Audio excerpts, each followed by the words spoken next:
building things with people and just doing my best in our content, in our newsletters, in anything, and just instilling this in my team too. Whoever you encounter, you make them feel welcome. The What's Good podcast. Are you ready? Your number one source to all the keys in the industry. With Brianna Javon. It's the What's Good podcast. What's good?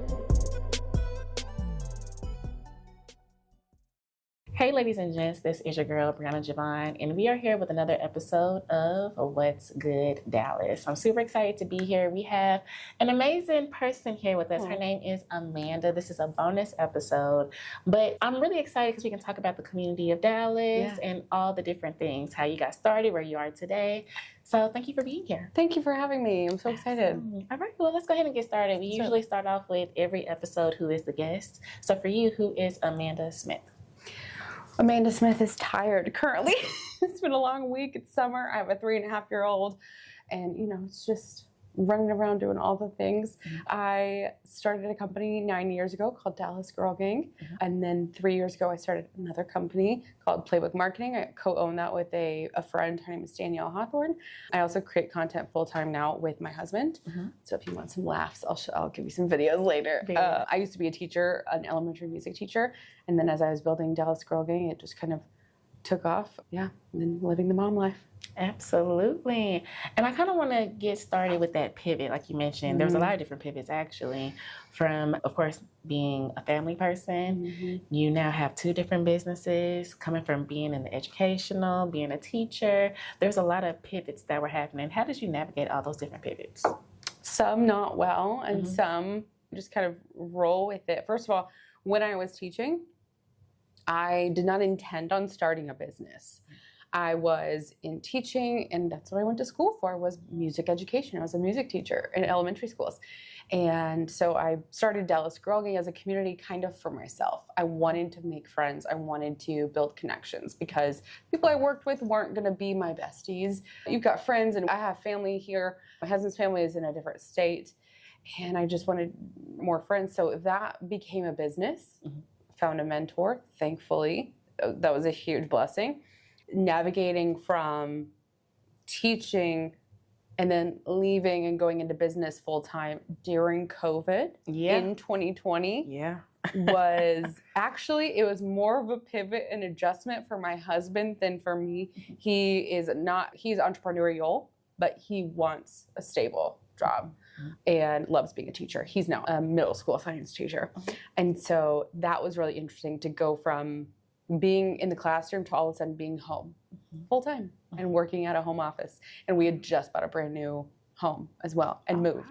Wow. I don't recommend that. I don't recommend buying a house and leaving your job in the same month. Don't recommend that. That was a big adjustment. Learning how to manage my time differently, because now I had all this time on my hands and I was running a business. But I look back now, especially being a mom and having multiple businesses, and what was I doing? I was not using my time well. And then I had my son, my business changed a lot. That is a whole story in itself. A friend came to me and said, hey, I'm thinking about doing, some social media or marketing stuff, but I would love to have a partner. I thought of you first. And so we started Playbook Marketing while he was 6 months old. Yeah. And I was at home with him full time. She was amazing, especially in that period. And she just is amazing. But she just understood. And whatever I needed to do, I did it. I had him on calls with me. I had him on calls for partnerships. And I didn't really ever face any backlash from that. Or why is your kid on a call? That was a big transition as well. And it just continues to evolve. I love that for you. Like you said, a lot of different layers, but I love the fact that your network ultimately met you where you were. Yeah. There was a lot of things, especially professional-wise. You can't bring a baby into work.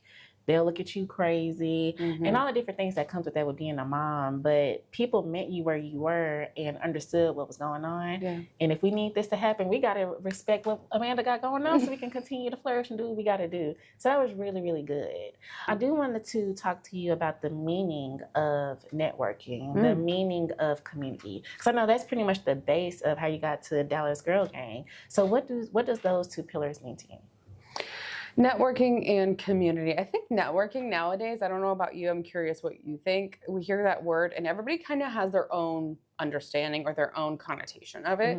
Some people think it's like stuffy and boring and it's just here's my business card. Some people think it's showing up and you're trying to like really impress other people with like your business or like your content creator and like what you have going on. And then I think of it as very strategic of I'm going to curate a space with people that have similar interests and goals and just like-mindedness so that there's an opportunity for them to connect, have honest conversations, and then maybe they do give you their business card, right? Or you swap information or you follow each other on social media, LinkedIn, what have you.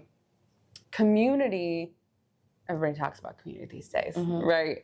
Different meanings. Different meanings. So, I mean, a word, a buzzword. A buzzword. You think of community as like the actual entity. You think of community as the deepening of your audience if you're looking at it from a marketing perspective. You look at it like geographically here in DFW, like in Dallas. So I'm always thinking about it in those different terms. And as I like work on our business and develop our business, I'm thinking of it from those different lenses. For us, the Dallas Girl Gang community itself, as cheesy as this sounds, to a lot of people who are what I would call frequent flyers. Like they are in one of our memberships. They come to our events. They're engaged with us online in our Facebook group or on social. It is like, this is their home base. This is home to them. This is a somewhat family to them. And they've grown. They've been through different seasons of their life, right? We've been around 9 years, which makes me feel really old.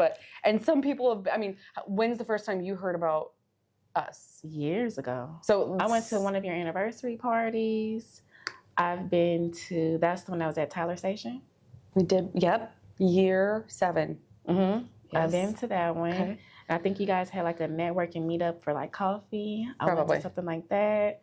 Yeah, I've been to several of y'all events throughout the year. Okay. Yeah. Yeah. So, I mean, and think back to when you first found us, so like you probably changed as a person a little bit and gone through different things or like work and life. And that's what's really cool about this community is like, you know, the longevity of it, you know, and I think when you look at business, it's like, how long can you stay in the game, right? And we're here, we're still here, we're still growing. And so people rely on it kind of in a sense, but it's also really exciting to see like new people find us for the first time. Absolutely. And so I know earlier question I had asked you as far as like your network meeting you where you are.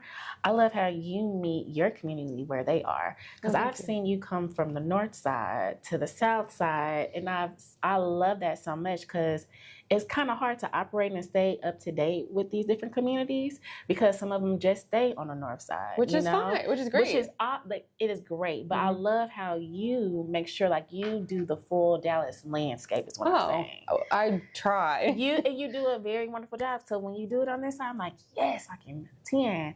And then even when you did the North Park one with the shades, Tory Burch, was it? Who was it? Kendra Scott. Kendra Scott. It was Kendra Scott. That's where I remember your face now. Yes, I was there too. And so I just love like you move around. And I don't know if that's strategic because you are Dallas Girl Gang. Somewhat, yeah. So you're not just planted in one demographic. And I love that, love that. So I want to get on that as far as strategic, like you mentioned somewhat. Where does that come from? I think back to like 2018-19 when I really realized this is a business. My business partner was like, you should treat it like one. So let's look at your audience and let's look at your demographics. And so I started to look at the analytics of our Facebook group, of our Instagram following. And you literally look in the insights and it's like, where are the most people coming from? Dallas is probably top of the list. And then you see Arlington, you see Plano, you see Frisco, you see Irving, you see McKinney. Yeah.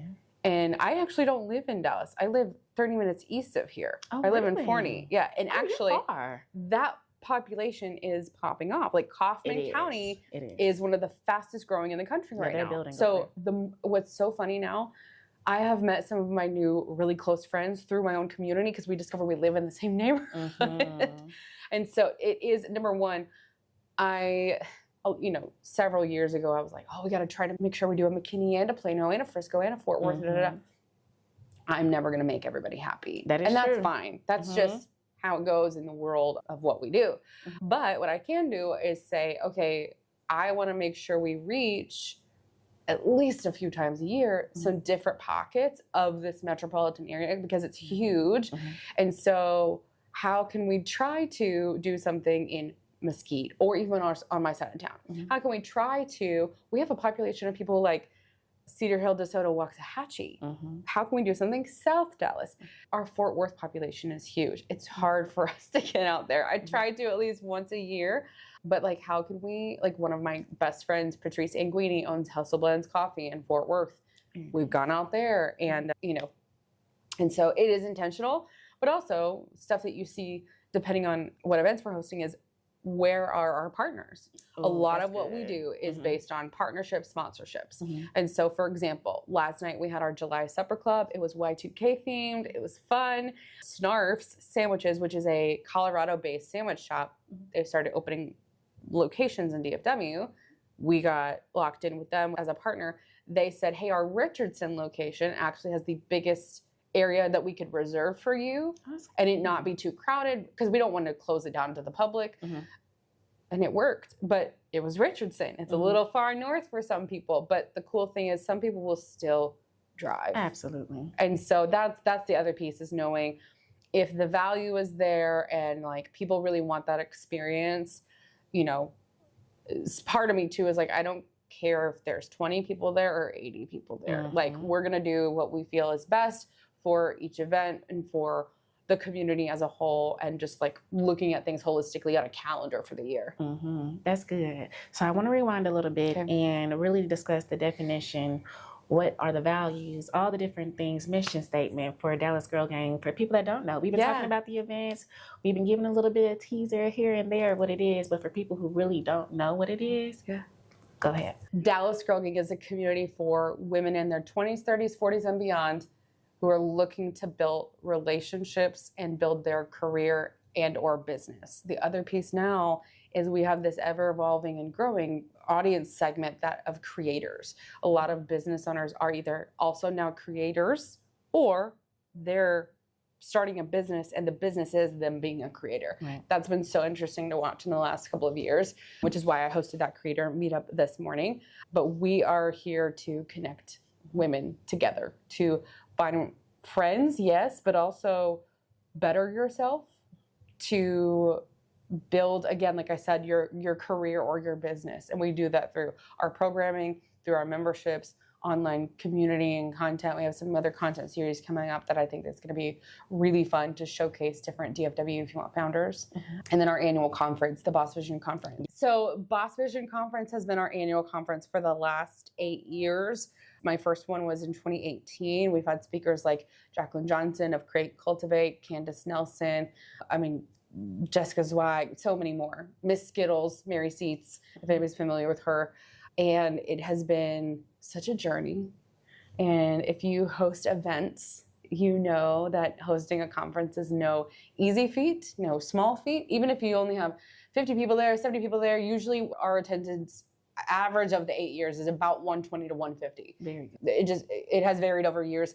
And we've been through the iterations of COVID and all the things. And so we did it for 8 years, had a great year last year. And then we've had some different growth periods with Dallas Growing this year and having a second business and then doing content with my husband.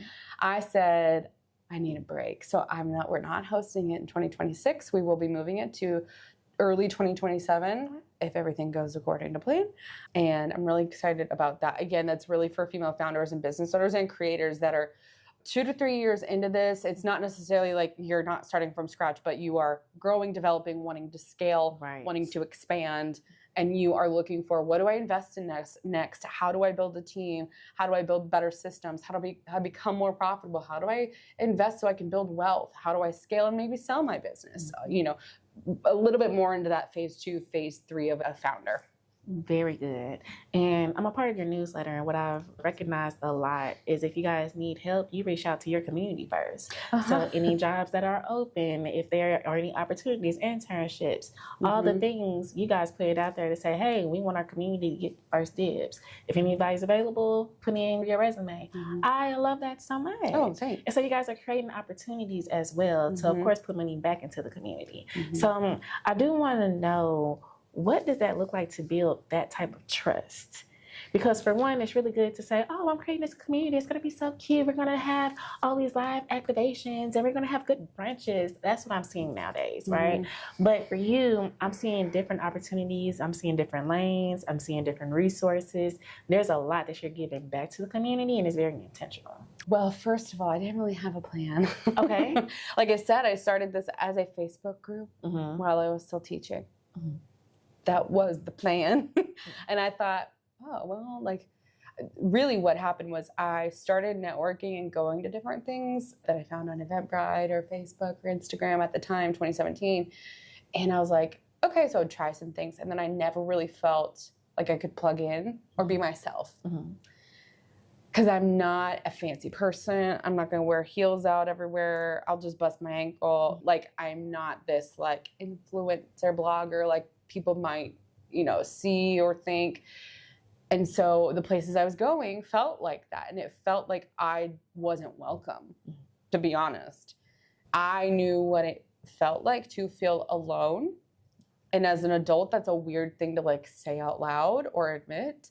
Growing up, I was a pretty introverted kid, but I loved music and I loved singing and I loved guitar so much. I was like, I have to get over this. So I did. You know, I really actually have a much more extroverted personality, but I know what it feels like to feel like you are on the outside, like you maybe don't belong, like just something didn't click. And so I was like, well, I'll just start this Facebook group. I can host an event.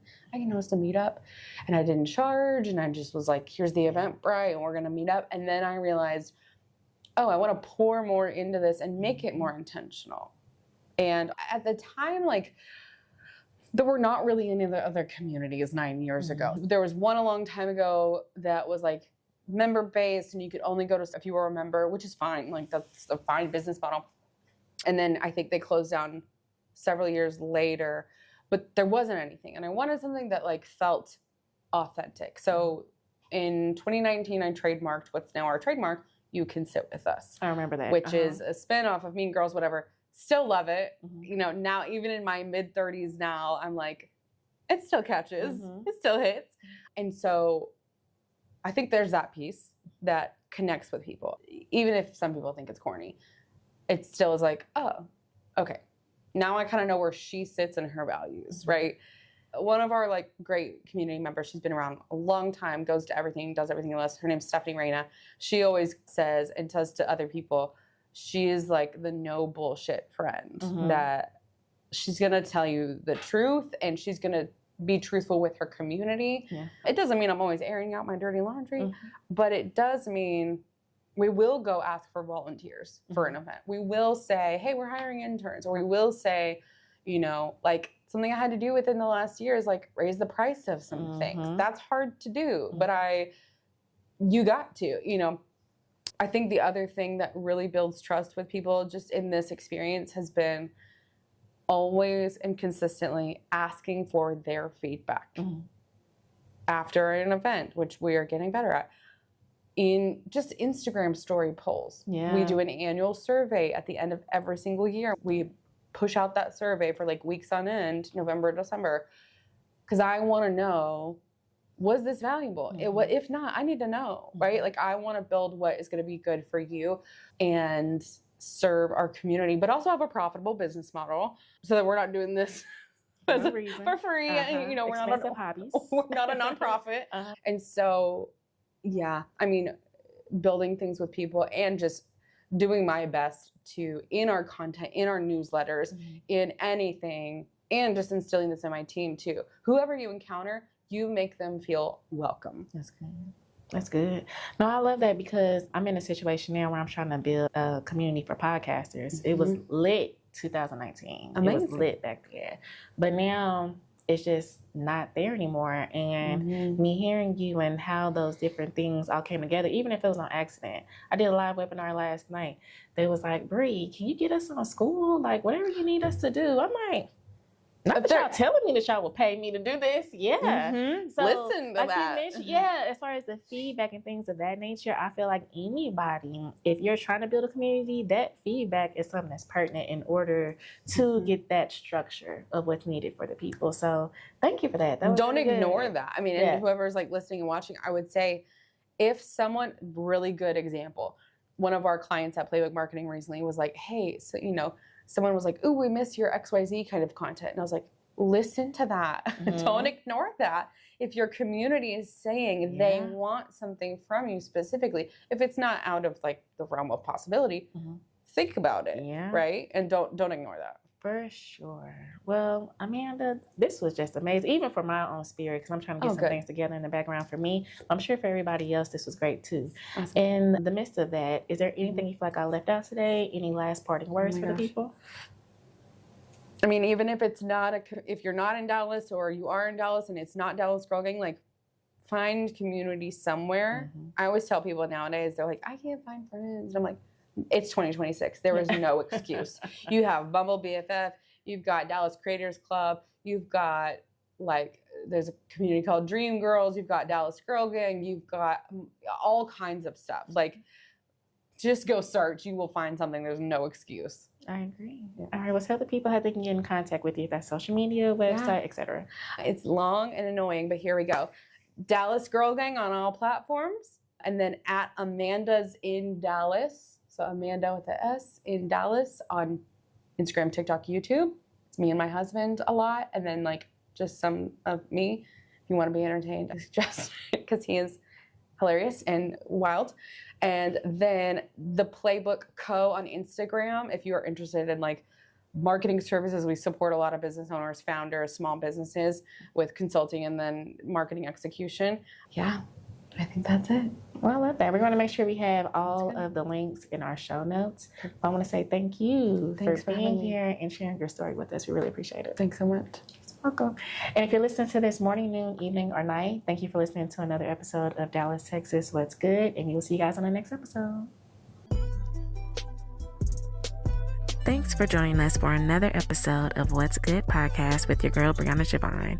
If you found today's discussion inspiring, don't forget to hit the subscribe button on your preferred podcast platform.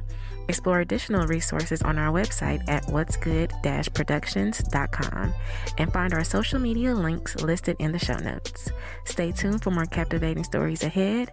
Until next time, stay blessed and keep uplifting your community.